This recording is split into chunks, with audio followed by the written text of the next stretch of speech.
Welcome to our Ocean Studio. I'm your host, Craig Wynn, and this is your co host, Wookie. Asher is on duty here at my feet. We'll probably pick up Asher later in the show. We are now turning to another Mizmowr of Dowd. This will be the 11th. Um, we've covered more than that, but it is the 11th chronologically as they're at least presented today in the order of the Masoretic text. The original order was probably quite different. We actually don't know the timing that each was written. I'm not sure it makes a great deal of difference since in Hebrew verbs are liberated in time and true for all time. But nonetheless, this is number 11. And we reference the numbers not because they were designated this way long ago. I doubt that they were. There were no, obviously, chapter and verse designations anywhere to be found until really quite recently. And they emanated with Christians, not with Torah observant Jews. Um, but that said, they do help us reference the portions of the text that we're talking about, and for at least that purpose, so long as you don't assume that they have any validity other than they're a reference to the portion of the text that is being discussed, and you don't cherry pick things and think that if you've cited a verse entirely that you have kept things in context, then it's fine to reference them. Anyway, as we progress with Dowd's insights, we have the opportunity to witness a reality that is so different than the rest of the world and how they perceive God and indeed the Messiah. Uh, Almost everything our culture has indoctrinated us into believing is actually false, particularly when it comes to God. And much of what we have been encouraged to discount and ignore about God is actually true of him. So let's continue. It begins to and concerning the everlasting and majestic God. We have seen this on so many of these songs written by Dowd, and it really speaks of Yahweh. He is the eminent and enduring director who continuously leads. It's from Ha Nashak of Dowd. So once again, this is of Dowd. If you're unfamiliar with that pronunciation, the fact is that Dowd's name is written as DWD, Daleth, Wah, Daleth.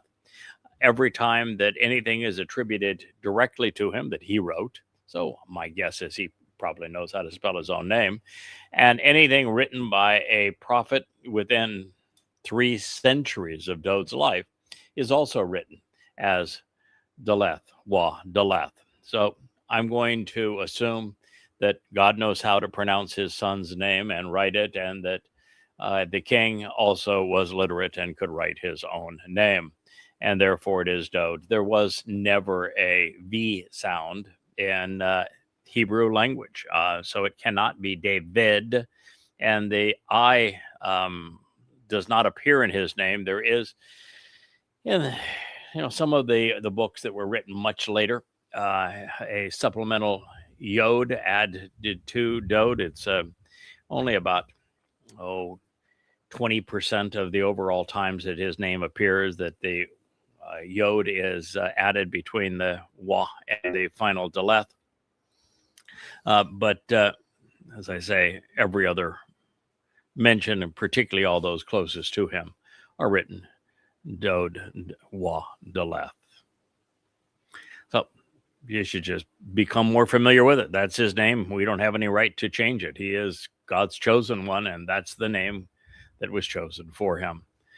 With Yahowah, that's another name that we ought to become more familiar with. Yahowah is God's one and only name. A pronunciation of it is not difficult.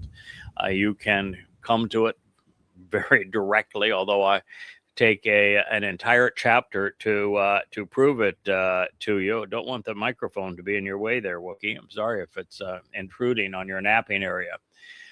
You can prove it comprehensively, as I did in the entire chapter of An Introduction to God, introducing the proper pronunciation of Yahweh's name. But Two words by themselves take you to this place. Three, if you want icing on the cake. The first would be Haya, which is the basis of Yahweh's name according to Yahweh. He says that his name was based upon the Hebrew verb Haya, where the He and the Yod are properly pronounced. There is the Yah conclusion of the name, which certainly tells you how to pronounce three of the four letters in Yahweh. And it was revealed to us in a book that Yahweh referred to as his Torah. The O sound in Torah, the vowel O in Torah, as well as the Ah sound at the end of Torah, were both tell us how to pronounce Yahweh's name. The Wah is the O sound in Torah. That's where it comes from. And the He is the ending of Torah. That's the ending letter of Yahweh's name as well. And if you don't like Torah, if you think there's a chance that the second most commonly repeated Hebrew word is mispronounced, then how about shalom? Shalom is the most commonly pronounced Hebrew word, and the O sound in shalom is delivered by the Wah, which is a vowel. And so this reads, with Yahweh, I find someone I can trust to keep me safe. Chesah, I am comfortable, restful, and resilient, at peace, protected, and in perfect harmony by having properly placed my confidence. So why would you say of my soul, he is now asking idiots, particularly the religious and specifically Christians, why would you say of my soul, flee, flutter away, wandering aimlessly to your mountain like a bird? Mizmowr lyrics to sing, Psalm 11:1. Religious leaders would have Dowd all but disappear. For them, his life was little more than an aimless pursuit of personal grievances, his words lamentable, his attitude that of an incurable complainer. But most of all, they are bothered by the fact that God said of him and did through him everything that they have sought to attribute to themselves or to others. They would have him flutter and fly away and then remain in the place they view with contempt, which would be, in this case, Zion. The easiest way to simulate this flight of fancy was to take that which was redeeming from him and give what God bestowed to Dowd to another. In so doing, at least in their eyes, his life became irrelevant. After all, he was robbed and destitute after they had maligned him. So his people, his purpose, his prophecies, and his songs, even his relationship with God as the very Son of God, the chosen one, was reduced to being nothing more than the forefather of a nameless Messiah. What had been written about him was spun in the centrifuge of replacement theology. They took the unrecognizable result and applied it to themselves, their expectations, and their incarnation of salvation. In this regard, Dowd was observant, but not the least bit amused. He put all of us on notice. What follows is indicative of that, and it's beautifully written and vividly depicted. I think we had someone drive through our driveway, which caused the Wookiee to go into watchdog mode. He is very serious about his security services. Might be small in stature, but he's big in attitude. Indeed, behold, those guilty of vexing religious malfeasance, Rasha, those who are wrong, evil, hostile to God, and wicked, and condemned for their lack of ethics, these who are culpable, horrid frauds with massive crimes, have bent the bow. They have fashioned and aimed their arrows upon the string to shoot through the darkness and the shadows at those who are straightforward and correct in their thinking and judgment. Mizmowr 11:2. From Dowd's point of view, certainly from mine, after having written 5 books on Christianity, which I entitled Twistianity, The religious have taken aim at Dowd. They have performed armed robbery. Jesus is nothing but the product of identity theft. They committed a horrible crime.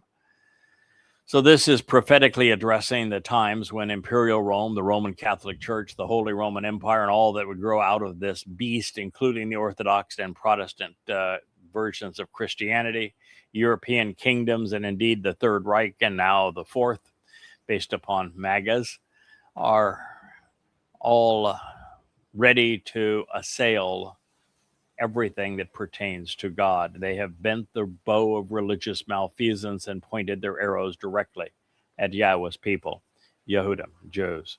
It is amazing to watch today with mainstream talking heads and influencers like Tucker Carlson just turning to nothing but anti-Semitic tripe. And I think Candace Owens may even be more popular than he is. And their popularity is derived from the overall popularity today of anti-Semitism.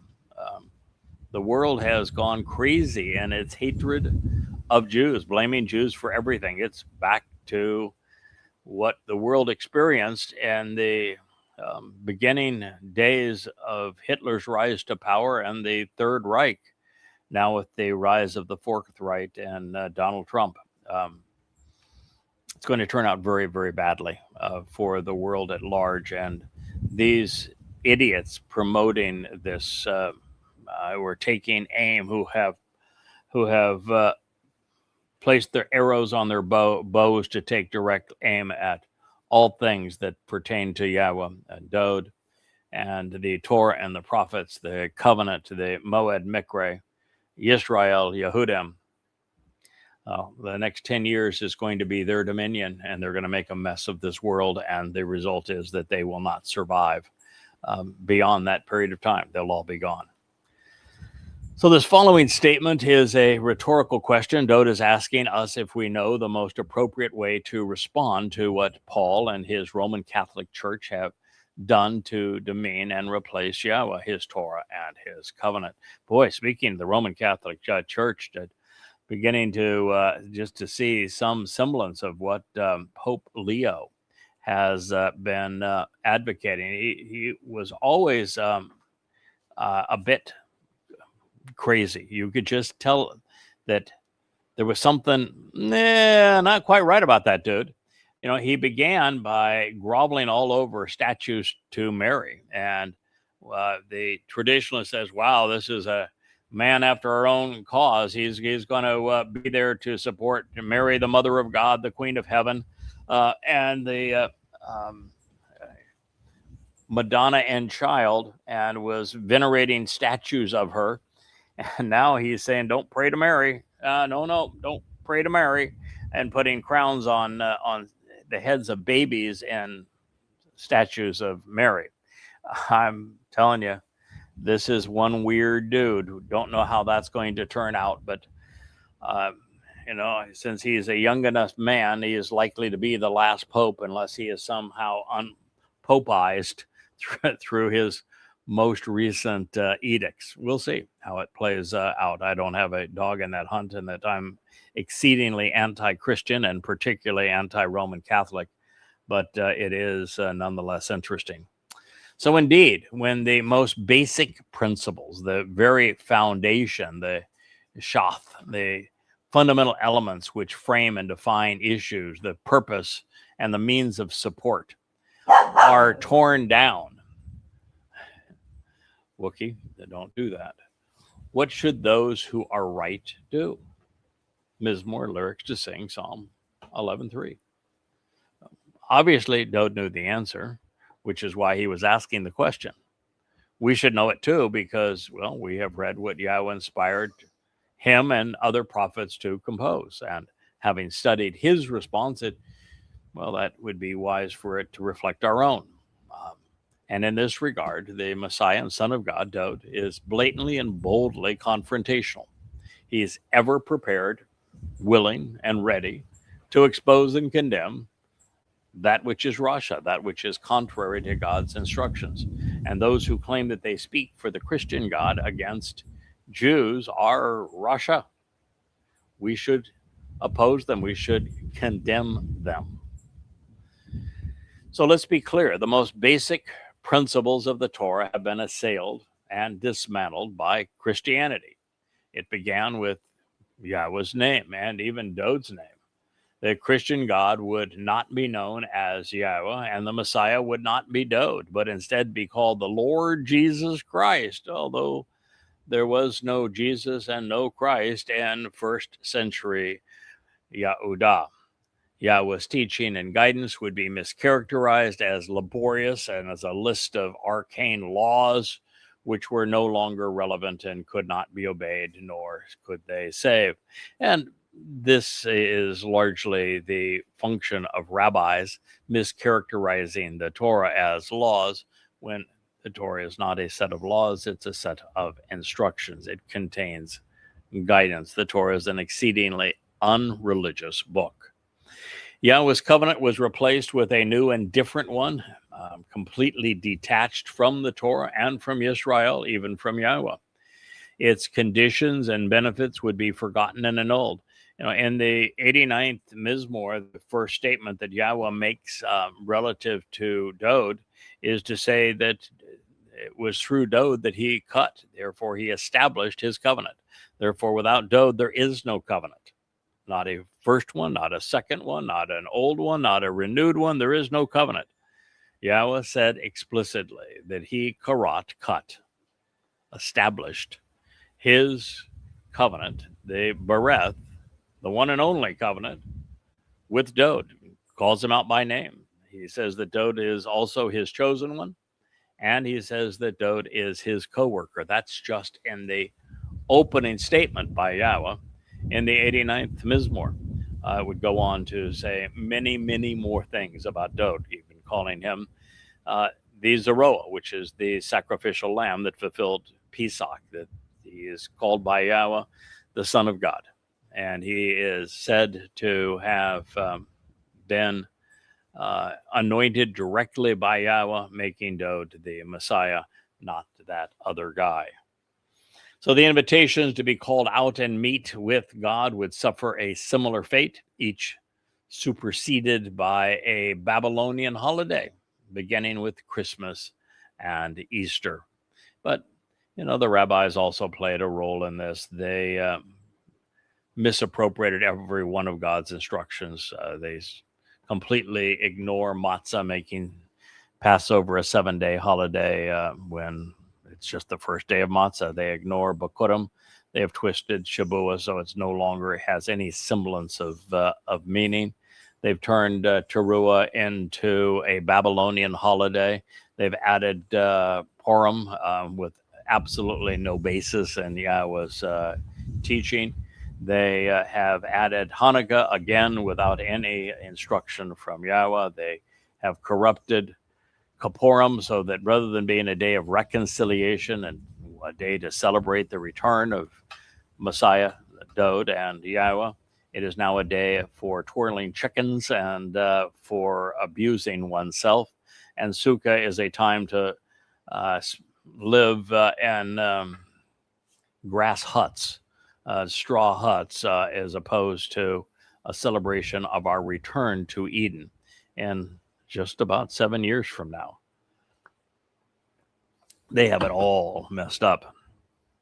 Anyway, as Christianity would grew, the Shabbat was torn asunder as Sunday came to reign as the Lord's Day. Hebrew was discarded in favor of Greek, then Latin, as the truth was lost in translation. Israel was demeaned and cast aside for a Gentile church. It was blamed for killing the man who was the Christian God. The intended relationship became a fraudulent religion. Truth gave way to faith. Reliability became changeability. And consistency was overthrown by contradiction, such as the nature of Christianity. Even Dowd, Yahweh's beloved son, the chosen one, the branch, the protective shepherd, the set-apart one, the anointed Messiah, the sacrificial lamb, the eternal king, would be mischaracterized in order to make Jesus appear credible. Even then, after affording their savior a Greek name and a Greek title, Christians would deprive Dowd of his role as the Passover lamb, thereby negating their salvation. Prayer, defined as talking to God, replaced Shama, listening to him, as man's opinions took precedence over Yahweh's testimony. From there, it would be a simple matter of bewildering the masses such that they would reject the truth and believe even the most perverted of lies. And once you had a majority hoodwinked into believing the deceptions, well, then you built mighty churches and cathedrals to impose the perceived credibility of the belief system. Therefore, from the view of billions of people, ignorant as they are, irrational as they are, God would actually be born. He would come into this world, our world, as a baby, doing so on Christmas Day, which was the day celebrated by pagans. He would die. Can you imagine that? God, a dead God. Yeah, his symbol would be that of a dead God on a stick. What a lovely way to celebrate your religion with a torture device. The Passover lamb would be resurrected on Easter Sunday rather than having been sacrificed for the well-being of the participants. The Babylonian Trinity would be ordained as godly. The adversarial Lord, Satan himself, would be worshipped as if he were a god. The chosen people would be condemned as inferior by Romans, then Roman Catholics, so that the Gentile church could predicate their new religion on supersessionalism. Those advancing such lies would be admired and enriched, while those refuting them would be scorned and ridiculed. Welcome to the here and now that these Mizmowr Psalms have been assailing. As recently as the spring of 2020, the Lutheran Church's Danish Bible Society revised a translation of the New Testament, and they called it the New Agreement. These anti-Semitic advocates of replacement theology not only excluded Yahweh's Torah and prophets and Psalms, they excluded any mention of Israel.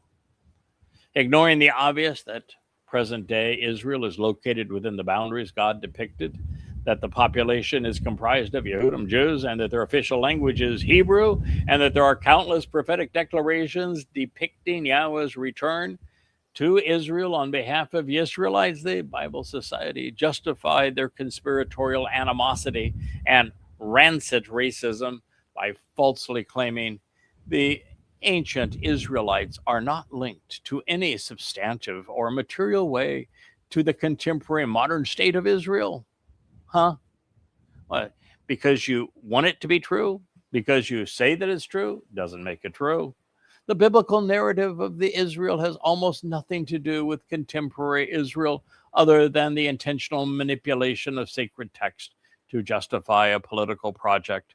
This was cited from a speech given by evangelical Lutheran pastor. I think I shared this the last time we were in this position. His name was Robert Smith. He's a stalwart of the World Council on Churches and a proponent of the boycott, divestment, and sanctions movement against Israel. He's your typical anti-Semite.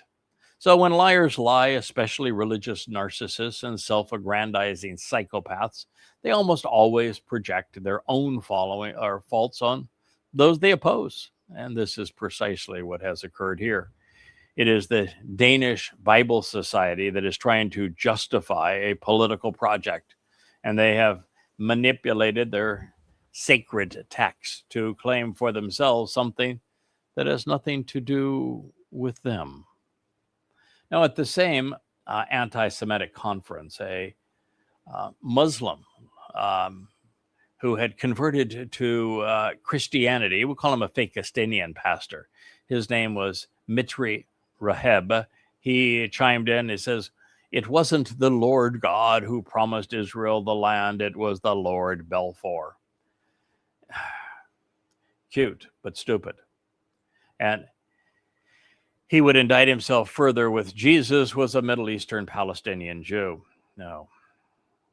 Palestine is nothing but an ethnic slur. It was first conceived by Hadrian when burning Jews alive, wrapped in Torah scrolls, so that he could rename the province of Yehuda, Philistina, Syria, all to simply erase the truth and replace it with a lie.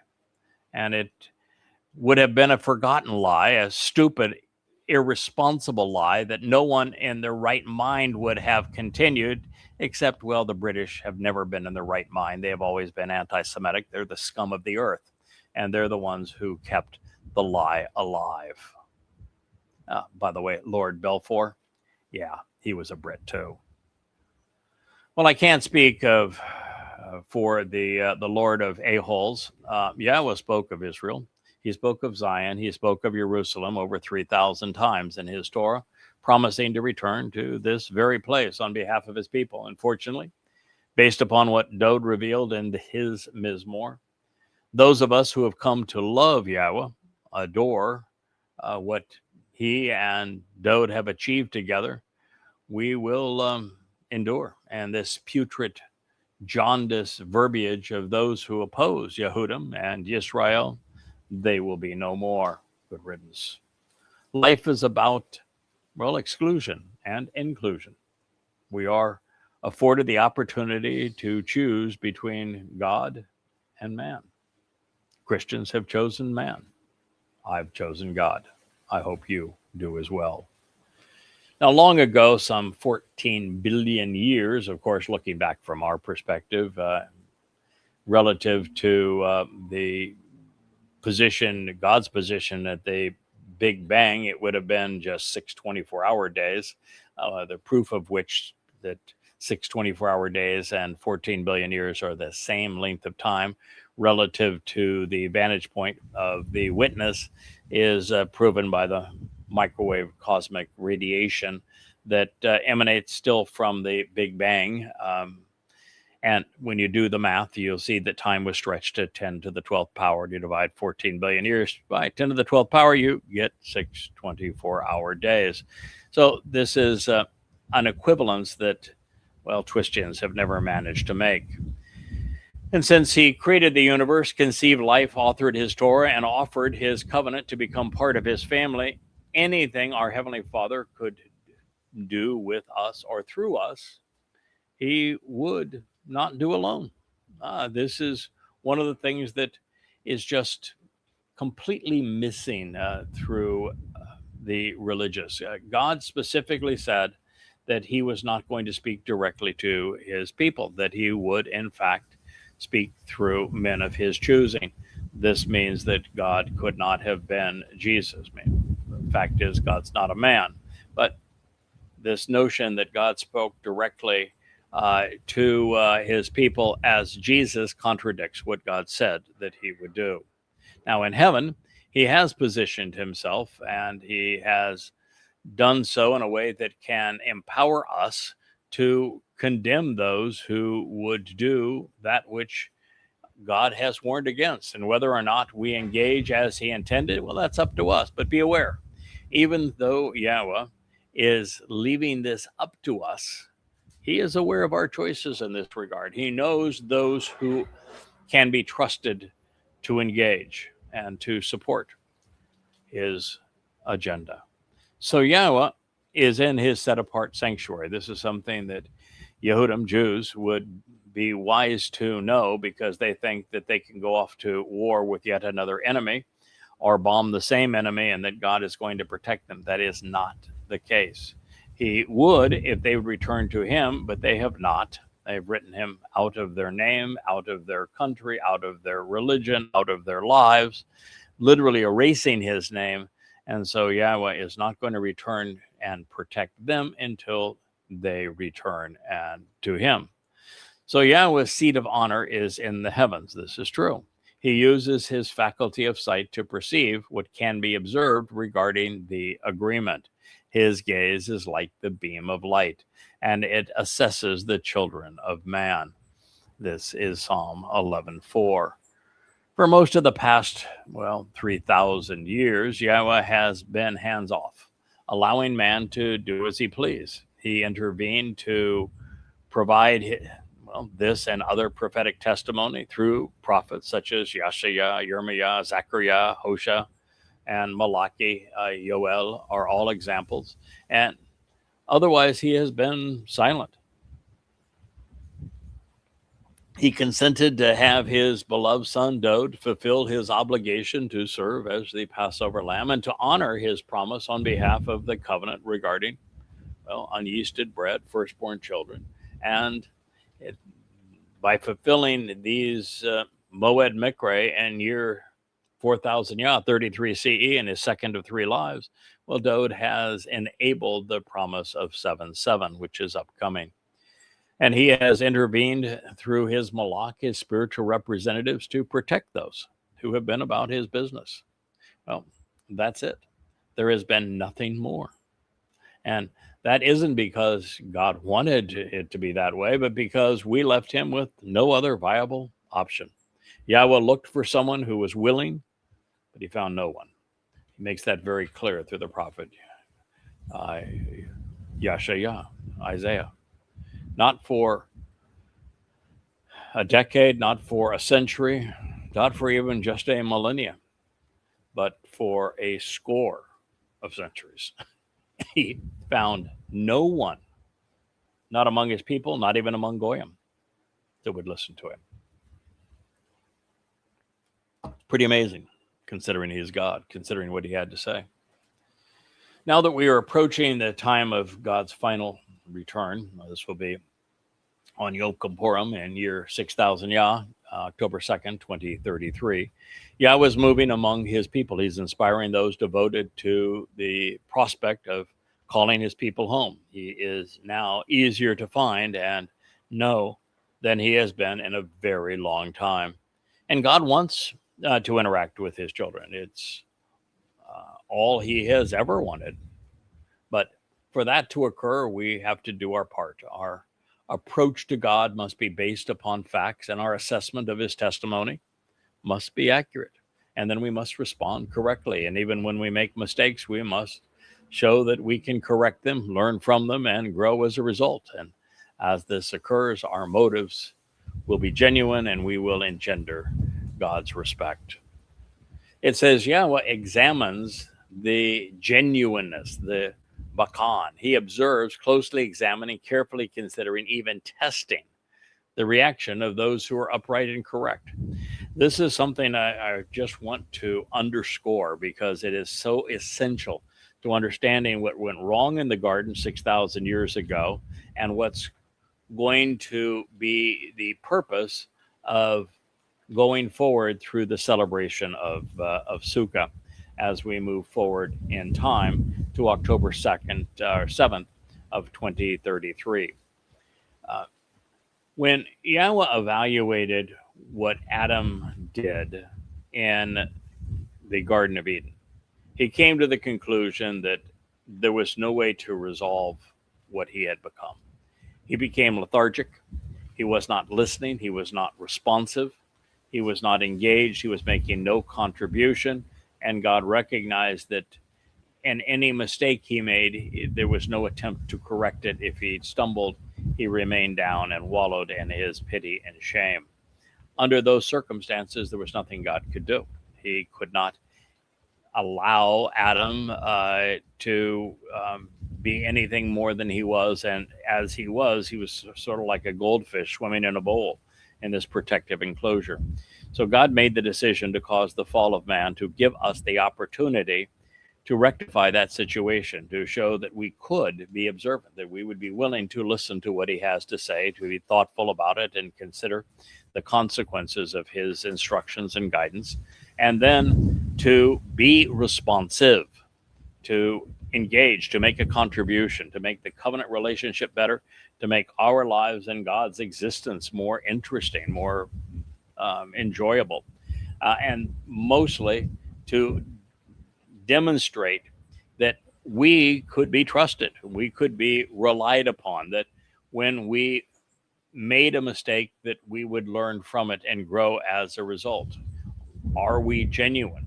Are we worth God's willingness to remove us from the constraints of physical bodies and from this planet and allow us to explore the universe with him.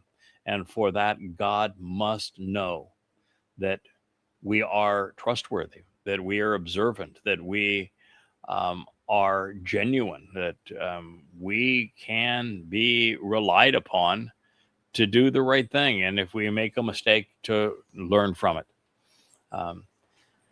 There was a marvelous post about a song. The song is exactly what we're talking about here. It's a song about inviting all who are willing to listen into Sukkah, which is 1,000-year celebration of getting our relationship right with Yahweh. And there will be covenant members who have already done so as the standing grain.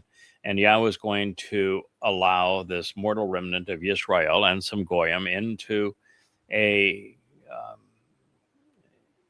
this celebration, this 1,000-year celebration of life called Sukkah.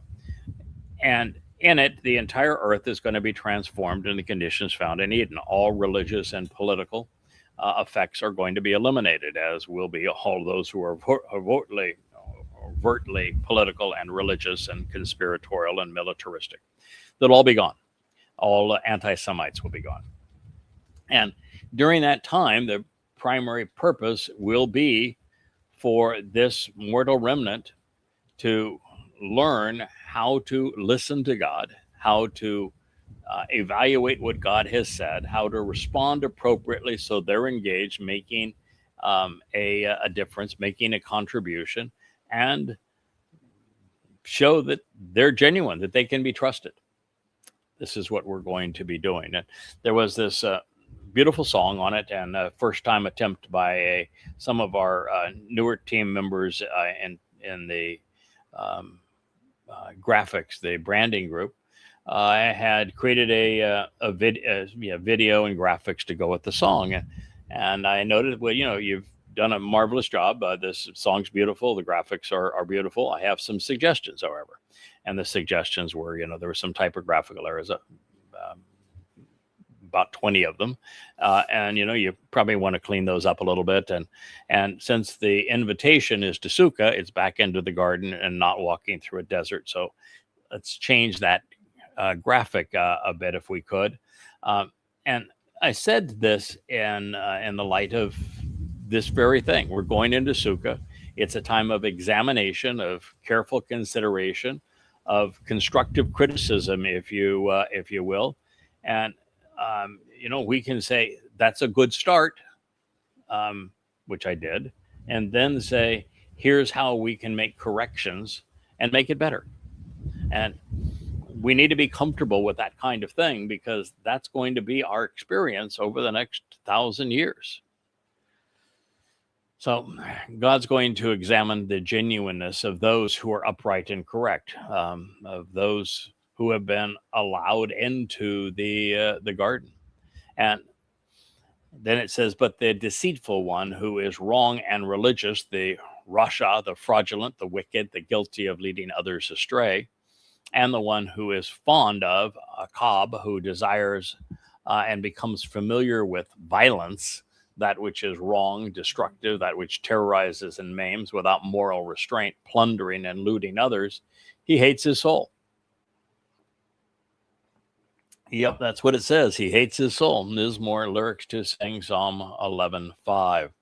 That's Shane. Shane nefeshu. He hates his soul. Hate is a virtue. If you don't hate, then you are incapable of love. And it's just a fact. I'm always surprised that so few people understand this reality, that you can't be genuine in your compassion for anyone unless you know who, what, why, when, and especially how to express righteous indignation. To protect children, you must be opposed to pedophiles and pedophilia, as well as any religious or political incitement to be pedophiles, like Islam. You must care enough for women's rights to be opposed to rape and to sexism.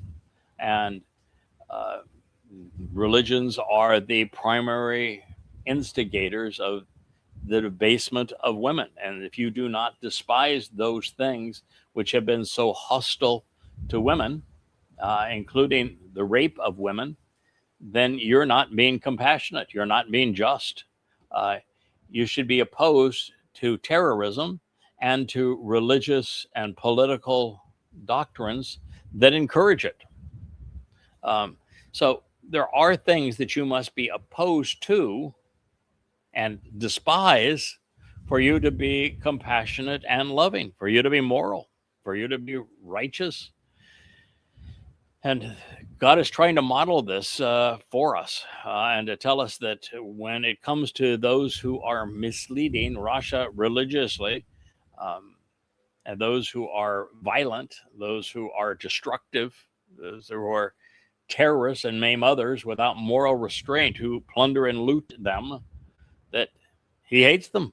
He hates their soul, which is even worse than hating them, because, well, their soul is going to be cast into Sheol. So, volume 1 of Observations, which I wrote, a very, very long time ago, the opening statement was, hate is a virtue. It was not my opinion or my idea. Saying so did not make me ignorant or mistaken. It's God's conclusion. Not that God needs anyone to defend him, but nevertheless, evidence and reason dictate that he is correct in his assessment. Humankind has been mistreated, has been abused, has been deceived and traumatized for the past 5,000 years because far too few people have had the courage or compassion to oppose the religious, political, militaristic, and conspiratorial influences which have been so universally corrupting and corrosive. Unless and until far more of us learn what and how to hate, the caustic influence which has stained every human civilization and bloodied humankind, perpetrating all manner of violence, it's going to continue to be just as destructive and deadly and deceitful and damning as humankind has been since the beginning of time. And I am overtly condemning of Rahab. That would be Donald Trump. He is the integration of man, the worst of man and Satan.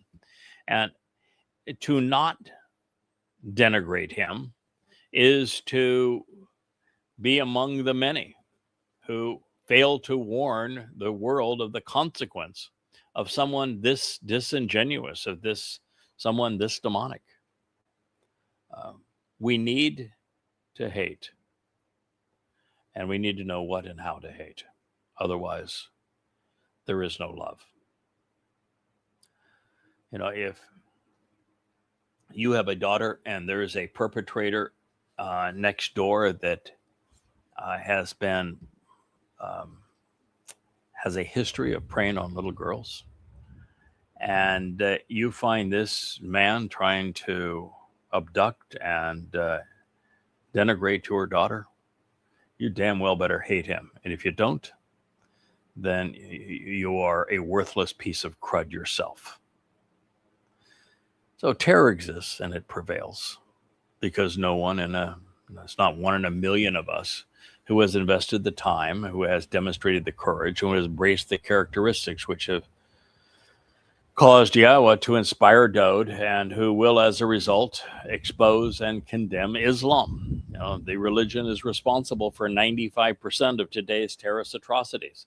There isn't one in a million who understands and despises what Paul wrote 2,000 years ago sufficiently to systemically and systematically disavow Christian deceptions, holding the religion accountable for the crimes it has committed against God's people, including the Holocaust. There isn't one in a million willing to explain why we should not be political or patriotic, proving and providing the reasons that we should not support a political party. Today, the Democratic or the Democrat Marxists and the Republican MAGAs are out of their ever-loving mind. Both would be exceedingly destructive, empowered.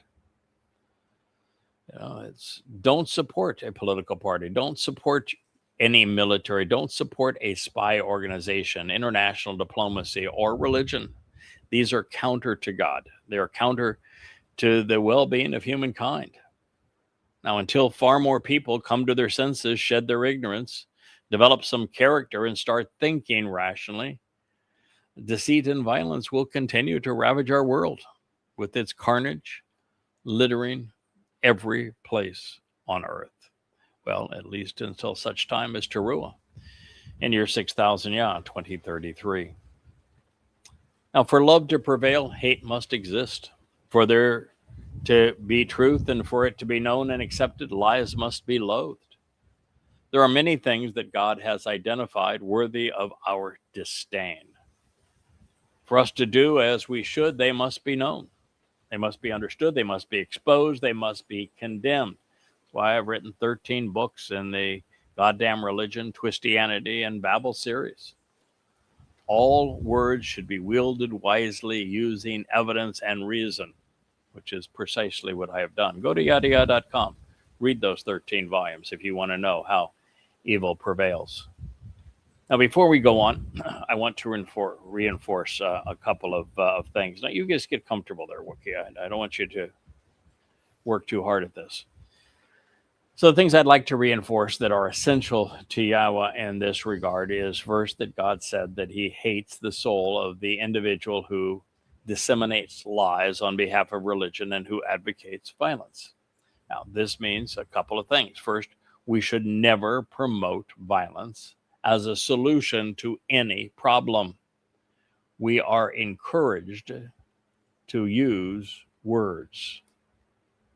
Now, second, we must acknowledge that religion and other forms of deceit live within the souls of their advocates.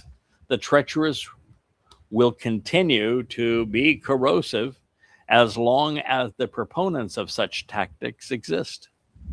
And that is why Yahweh will be expelling and exterminating so many of them on Taruw'ah in 2033. It also means that it is appropriate for us to condemn the most vocal and notorious proponents of delusions, since Yah clearly holds them in disdain. Now, the idea of a prison whose bars are comprised of light appears intriguing, and well, maybe it's especially fitting and proper because that's the idea that follows. It says, he will bring down on those who mislead and are mistaken the deceitful and the religious, the Rasha again, a means of incarceration comprised of fire made of flames, burning light and combustible material, which glows brightly and burns, and brimstone, in addition to a scorching spirit of righteous indignation, a fitting receptacle and appropriate fate for them. This is Mizmowr, lyrics to sing, Psalm 11:6. So it should be obvious that Yahweh despises everything that's associated with Rasha, religion, external and eternal incarceration in a cell comprised of burning sulfur while enduring the righteous indignation of an angry spirit does not sound appealing. So by all means, let's avoid being Rasha, misleading or mistaken, religious and thus deceitful, corrupting or corrupted, wrong and thus invalid, fraudulent or unethical. Let's be careful and not lead anyone astray. Let's avoid that which is inappropriate and confusing, particularly in relation to God. Now, being Tsadaq right is a better idea. In fact, Rasha is presented in direct contrast to being Tsadaq, correct. One is wrong, the other is right. And therein is the difference between life and death, Yahweh and Hasatan, Shamaym or Sheol. This reads, concerning those who are right and thus vindicated. Yahweh loves the upright and the correct.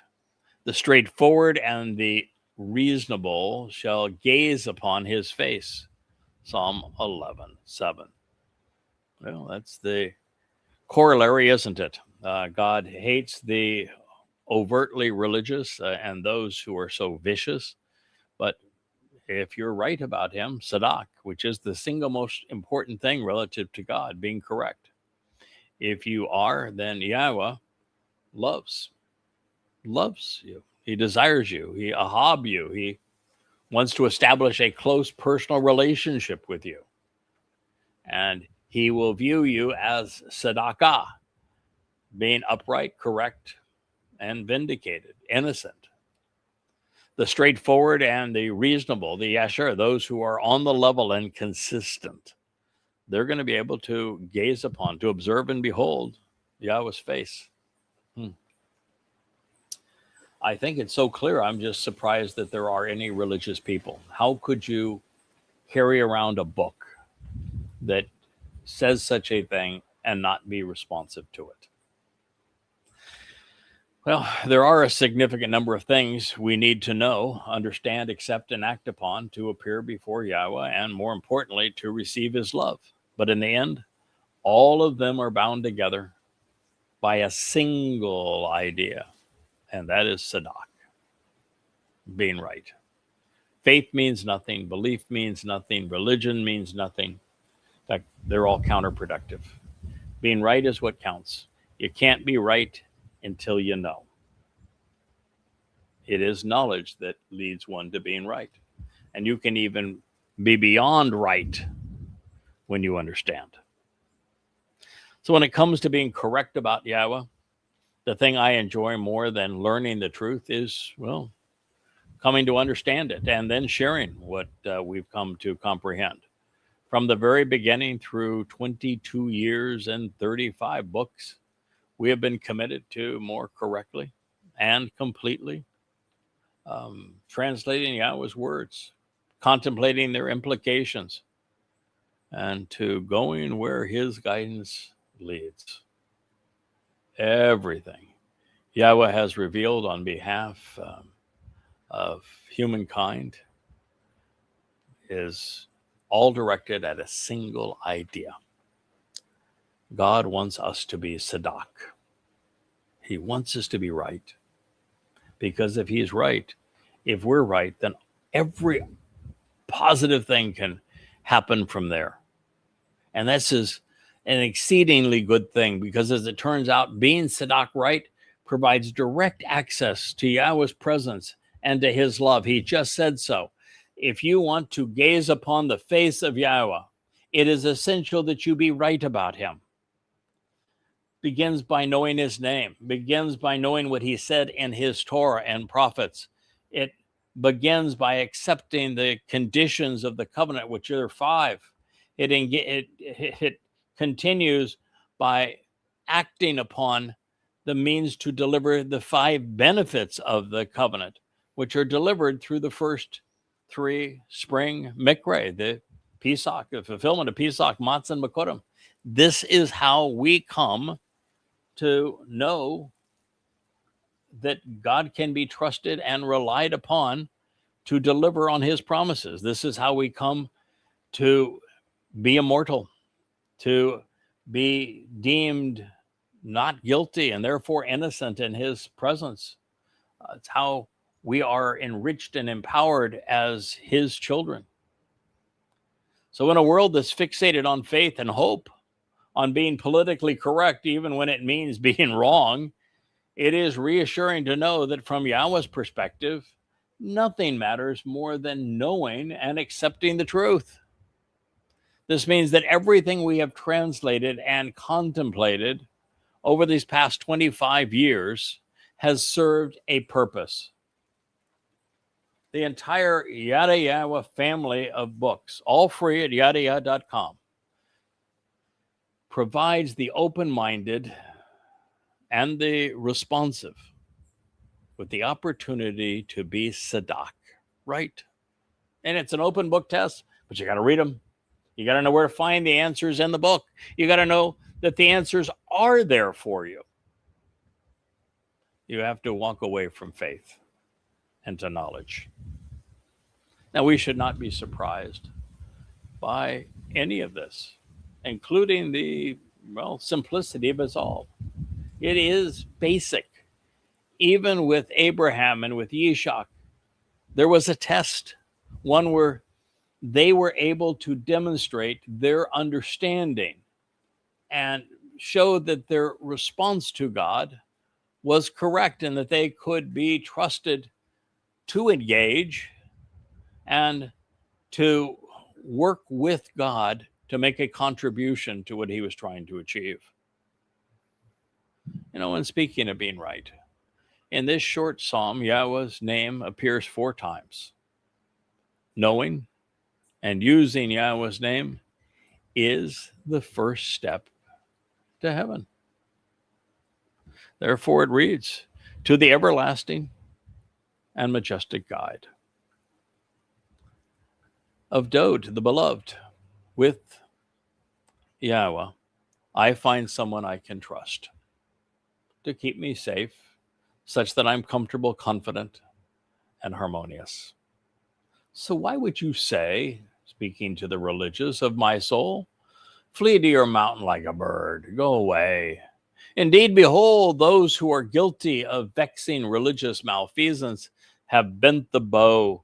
They have fashioned and aimed their arrows upon the string to shoot through the darkness and shadows at those of us who are straightforward and correct in our thinking and judgment. Indeed, when the most basic principles are torn down, what should those who are right do? How should we respond? Yahweh is in his set-apart sanctuary and royal residence. Yahweh's seat of honor is in the heavens. He uses his faculty of sight to perceive what can be observed regarding the agreement. His gaze is like a beam of light, and it assesses the children of man. Yahweh examines the genuineness of those who are upright and correct. He's able to test our reliability. But the deceitful one who is wrong and religious, the one who is fond of violence, Hamas, he hates his soul. He will bring down on those who mislead and who are mistaken, the deceitful and the religious, a means of incarceration. It's going to be composed of burning light and of brimstone, in addition to a scorching spirit of righteous indignation, a fitting reciprocal and an appropriate fate for them. Concerning those who are right and thus vindicated, Yahweh loves them, the upright and the correct as well. The straightforward and the reasonable are the ones who will have the opportunity to gaze upon his face. And therein is Mizmowr, lyrics to sing, Psalm 11:7. Certainly something for us to digest, is it not? Something for us to appreciate, something for us to use as a means to grow, to become more than we would otherwise be without these insights. The man that Yahweh chose, the man that he placed his spirit upon, the man that he called his beloved son, the man he anointed as Hamashiach, has just told you that faith is meaningless. Religions are counterproductive. And what matters is knowledge that leads to understanding, so that you too can be right about God. You'll find these answers at yadayah.com. I would encourage you to go there. There is much that you can learn, much you can gain through the process. And now is the time, because there's so little of it remaining. Mankind has been out of the garden for just now 7 years, shy of 6,000. By 2033, everything that man has tried to control on this planet will be for naught. We're entering a time of a death spiral. We're going to witness calamities of a great magnitude and world war. going to be particularly harsh on Jews, but it's just, you need to know from the prophet's perspective, we're entering the worst time in human history. We have now, as the leader of the world, a man that Yahweh refers to as Rahab. He is Satan in the flesh. He is demon possessed. His name is Donald Trump. And over the next 7 years, he is going to be the most destructive force on earth. He already is. And well, I can't tell you whether or not he is going to attack Iran again, whether his attack will be superficial as it was the last time or devastating. I can tell you that he will instigate wars, that he will betray Israel, and that ultimately he must be destroyed and will be. That will occur on Taruw'ah in 2033. But between now and then, you need to be aware that this is the most dangerous man in the history of humankind. He's going to be worse than anyone who has ever ravaged the human race prior to this time, and that's saying something. And so it's now or never for you. If you want to be part of the covenant family, if you want to be among those who gaze on Yahweh's face, you need to learn who God is, what he is offering, and what he expects in return. You need to disassociate yourself from the things he despises: religion and politics, conspiracy, militarism. This is God's invitation.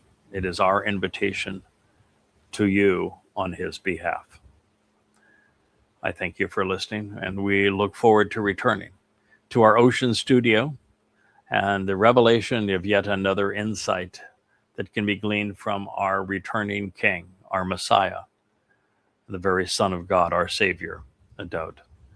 So until next time, good day. Hey there, thanks for tuning in. That was Fetch. Gotta run now. Catch y'all on our next podcast.